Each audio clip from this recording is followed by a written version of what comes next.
يا رجال، أنا بتكلم على شيء كاتمني من زمان وما رضيت أتكلم عنه من زمان. لا تقول إني أنا مريض نفسي أو شيء، ترى ما وصلني للحالة ذي غير هذا اللي حطيت صورته اللي هو أبوي. ما وصلني للحالة ذي وخلاني أكره الناس كلها والمجتمع غير هذول الثلاثة: أبوي، حسن بريك، وأحمد الشريف، وتفاحة، وأصحابي اللي في جدة.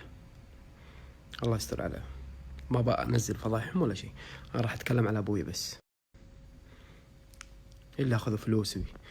حسن شال قناتي، شال دروعي اللي في اليوتيوب، استغلوه، سرقوا بيتي يوم داهمتني الشرطة.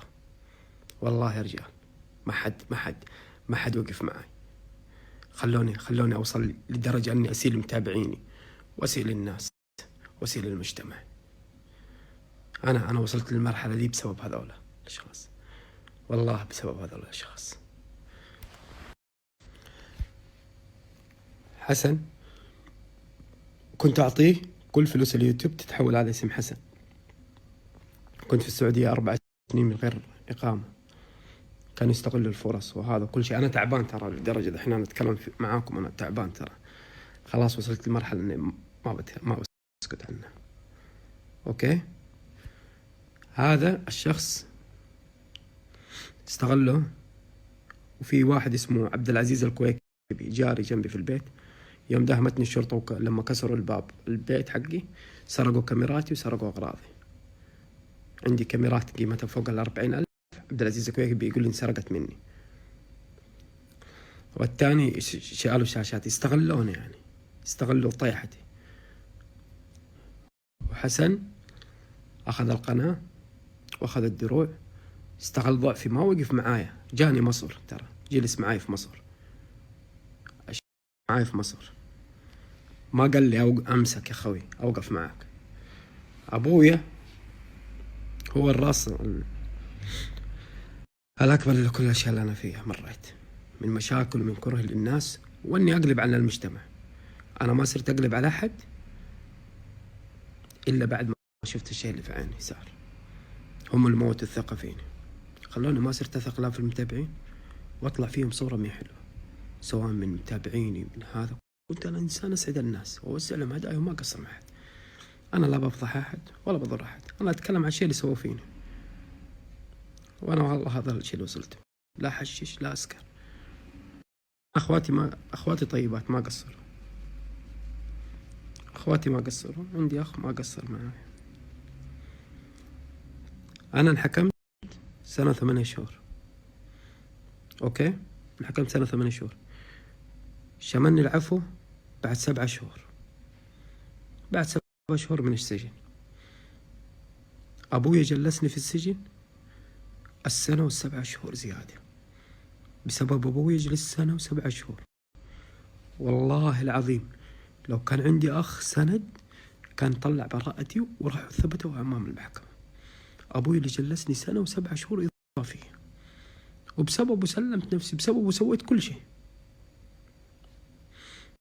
أول ما تمسكت كان أبوي يقول لي سيبك من حسن بريك وانت الناس ينصبوك يستغلوك. جيت في جدة قلت يا أبوي ببيع السيارة عشان أنا أتوقع أني أنسجن، هي السيارات اللي معايا ذي اللي كتبتها باسمك عشان إقامتي ما عندي. قال لي يا ولد اكتبه باسمي ولا يجيك شيء. قلت له طيب أنا علي مديونية عشان إذا انسجنت يمكن ما يطلعوني أو يخرجوني إلا لما أسدد المديونية. قال لي أوكي. كتبت البيم باسمه، كم شيء كذا باسمه، اتخرجت، دخلت السجن. جاني العسكري يقول لي تعال في زيارة جايتك. جايني مين؟ أبوي. أبوي قال لي وين مفتاح البيم؟ أسمعه يتكلم على السيارة وعلى أغراضي وعلى فلوسي وعلى الناس اللي طالبها، ما كان يسأل عني كولد. وكنت وقتها ببيعه، أعطيته السيارة المفتاح وكل شيء، هي بس اسمه. جيت دقيت عليه وأنا في السجن، كانوا يقولوا لي أبوي مريض ومدري مين وتأجل يوم ورا يوم. قلت له يا أبويا شملني عفو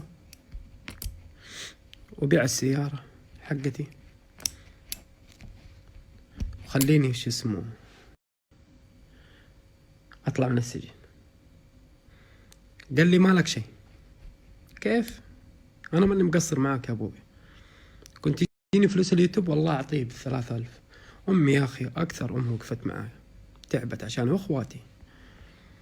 يا ابوي انا طيب انا وقفت معاك، كنت ما اقصر معك بشيء، كنت اخاف عليه يا راجل. اقسم بالله الشيء اللي يجي لابوي انا اخاف عليه، اخاف عليه يا رجال من الطيحة اللي يطيح بالارض اخاف عليه. قال لي مالك شيء، قال لي مالك شيء عندي. قلت له يا ابويا انا تعبان في السجن وانا ولدك، بيع لي البيم خلني اسدده ويطلعوني. قال لي بيع شرفك، اقسم بالله، وهذا بالتلفون، وقفل في وجهي صار ما يرد. ترحلت اليمن، تصدق حكمي من الاستئناف بسبب اهمال اهلي، لا يراجعوا ورايا بمحكمة ولا يراجعوا بشيء، ولا أحد راجع ورايا. تركوني لحالي، عندي 5 اخوان، ولا واحد راجعني في قسم شرطة، ولا واحد وقف معايا كوقفة أخ. بس وقت لما كنت مشهور كانوا يتحتكوا فيني إخواني ويحترموني عشان أدفع فلوس للإعلام في الله. ثاني شيء طلعت من السجن، قلت إنه أهلي يوقفوا معايا، صرت أسحب من علان وفلان وهذا فلوس، واستلف من فلان من ناس تساعدني واحاول ادبر لهم. قال لي مالك شيء، تكيت عليه وانا في مصر. يا ابويا انا قاعد اكل من الزبالة، اوقف معايا، يطقطق بالكلام وقفل في وجهي. هو اللي وصلني للمرحلة دي، والله العظيم هو اللي وصلني للمرحلة دي، هو اللي وصلني للمرحلة دي، هو اللي خلاني بموتة الثقة من الناس كلها، خلاني اموت الثقة من الناس كلها.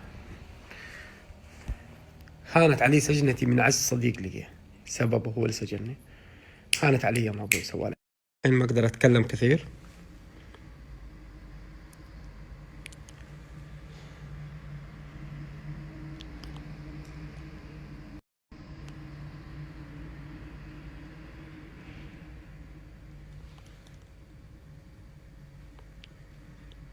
بنتحر، حسبي الله عليهم كلهم، هم السبب.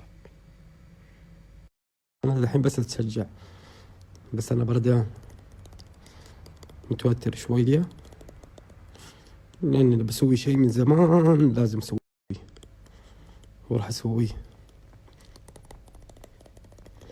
والله بردان راح أسويه، يكونوا هم السبب عند رب العالمين، كل واحد حتى اللي ظلمني واللي تنمر علي في الخاص.